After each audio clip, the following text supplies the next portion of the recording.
Hello everyone, I've got a couple of empty coin albums here, a couple of Whitman folders, and they are half crowns. This one's 1911 to 1940, and this one says 1941 to date. Well, that would be 1967. These I got from eBay a few months ago. I think I paid just over £20 for those. These I got from different places, so we'll have a look at them first. These three were sent to me by Mr. Dan Parker, Mr. Predecimal Dan. I've featured a couple of them in videos before, but we'll have another look. First one is 1817, that's George III. That's known as the Bullhead Portrait by Benedetto Petrucci. And there we've got a lovely design by Thomas Wyon. Crowned coat of arms. That's beautiful, that is. And you see down the bottom there, a little image of George and the dragon there, George slaying the dragon. And I think to get this nowadays, because it would be almost solid silver, around about £30 for this. Vintage figure for this would be just over 8 million. That was too old for the book, and so is this one, 1909. We don't start till 1911. This is Edward VII, designed by George W. de Saules. You can just see his initials down there. De Saules, DS, and I'm pretty sure designed the reverse as well. Anybody knows differently, please let me know. A little over 3 million of these were minted, and in this condition, probably £15, something like that. And another one Dan sent me is this one, a Queen Elizabeth II from 1953, lovely condition, almost uncirculated. That's the first portrait of Elizabeth by Mary Gillick. 1953 would be the first time people saw the Queen's portrait on coins. And the reverse, another crowned coat of arms, ER, Elizabeth Regina. And if we have a look down there, you can see the initials of the designers. EF on the left, Edgar Fuller, and CT down there, Cecil Thomas.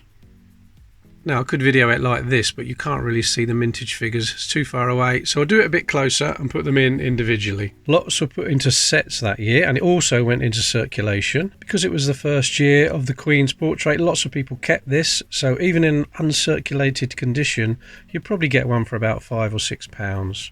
There we go, over 3.8 million were minted, so we'll put that one in there. We need an obverse as well. There are a couple of varieties of that one, but we won't be looking into varieties in this video. These four George V ones I got from a car boot sale / Christmas fair.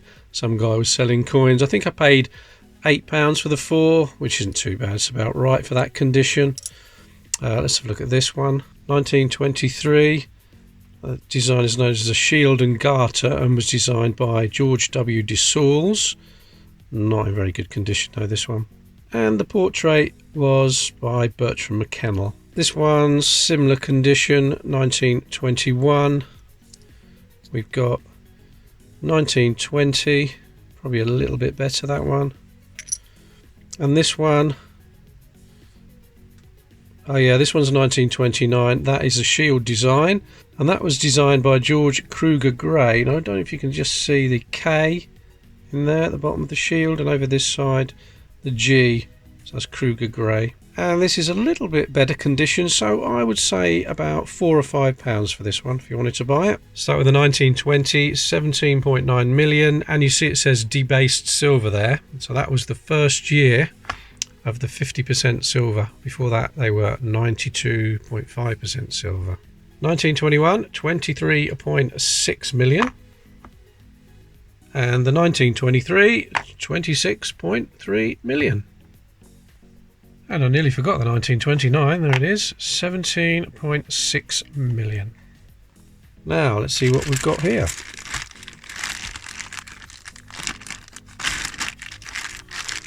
Don't think there's going to be any as old as that. They all look like George VI and Elizabeth to me, but we'll have a look through. There's a very shiny one. And that is 1964. That looks almost uncirculated as well. That's a shame. There's a little bit of damage just above the 4. Another Edgar Fuller and Cecil Thomas design there on the reverse. And of course that's Mary Gillick. It's not Mary Gillick, that's the Queen, but Mary Gillick designed it. After 1946 they would be made of copper and nickel, so even in this condition you're talking like £2 or £3 for these. They were quite highly minted. There's a 1961. Look at that, 25 million of those. And there's George VI, 1947. That's the first year the coins would have been made from copper nickel, a copper nickel alloy. No silver content at all. 21 million of those minted, or nearly 22 million. And it's got below there, Ind Imp admitted from reverse beginning 1949. I think they've printed that in the wrong place. I think that should be down there under the 1949. There's a nice shiny 1965. Very good condition. That's probably almost uncirculated as well. I can't see any marks on that. And with 6.6 million minted, not as high mintage figures as most, still quite high, but in that condition, probably £4 or £5. There is a 1955. That's not the best condition. Probably just £1 for that. And quite a high mintage figure there as well. Now I've got a 1948. Humphrey Paget designed the King's portrait. HP there below the neck. And that's obviously a Kruger grey. You can see the KG down there below the shield. Massive mintage figure, 71 million. And the very next one I pick up is another 1948. Most of these are going to be between £1 and £3, so I won't keep saying a price. And you can look at the mintage figure yourself, and that's a 1956. There's a 1954. There's another 1953. I need another 1953 for the obverse. Nowhere near as good as condition as I found before, though. I'll put it in there for now. Another 1965, and there's a 1949. So I'll compare that with the 1948. There we are. You can see the words Ind Imp, Emperor of India, didn't appear on the coin in 1949. So even though India became independent in 1947, the title wasn't removed until June 1948. So that's why I think the writing here shouldn't have been under the 1947. It should be under here. Should be under the 1949. Oh, another quick thing. On the 1948, you can see the KG of Kruger Grey, the designer. But on the 1949, although the design is exactly the same, the initials have vanished. Anybody know why they did that? I don't. There's a 1958. Not the best condition. There's a 1942. That's not in bad condition. It's pretty good. And that will be 50% silver, so I'm going to say between £5 and £7 for that. It is quite highly minted though. There's another 1949, George VI, and there's another 1953. So I think I'm going to swap that with the obverse one. I put it in there, but I didn't even put it obverse side up, did I? Well, just as well I'm changing it. It's got to go that way. In fact, I'll show you why. So on the left here we have the 1953, and it says Brit Om, all the Britons, and that was removed after 1953. So we have two different obverses. I don't know the reason why it was removed. Was it just because it was so crowded? So many letters around the edge? Anyway, this is the other 1965. So let's go back up here. And I'll put the 53 back in there, the obverse. And we'll use that as the obverse for 54 onwards. There's a 1951 King George VI. 9 million of that one minted. Now, I did say most of the George VI and the Elizabeth were highly minted. Well, they all were, bar one. There's the 1951 I've just put in there, and the next one, as you can see, is 1953. No space for a 1952. Just one 1952 half-crown is known to exist. And this is a picture of it here. This is the actual coin. It was found in someone's change in 1967. Just think how many people could have handled that coin in circulation and not known it was worth a fortune. Eventually, it was sent off to the Royal Mint for testing. And the then curator of the Royal Mint, Mr. Graham Dyer, replied, "Our examination has confirmed that it is genuine, but I am afraid that careful inquirers have failed to make clear the circumstances in which it was struck and in which it left the mint. Probably it's a trial piece struck from dies prepared for 1952 which was inadvertently issued. Well, it could have been inadvertently, it could have been an accident, or it could have been deliberate, and there could be more than one out there. You never know, that's why I keep looking. It was re-examined in 2002 and put through much more rigorous tests, but was still declared genuine. If it is unique, how do you value it? It's got to be well over £100,000. Okay, I've got that many left to look through, so let's see what we've got.